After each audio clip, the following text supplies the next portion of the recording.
During a lively backyard barbecue, everyone's eyes were glued to the extravagant display of fireworks promised by the host. As excitement bubbled, the sparklers shot into the night sky, except for one stubborn dud stuck in the ground.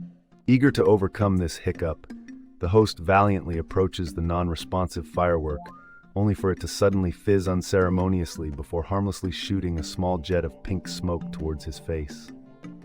The unexpected blast of color sends the crowd into fits of laughter, especially as the host, covered in vibrant powder, attempts to maintain dignity.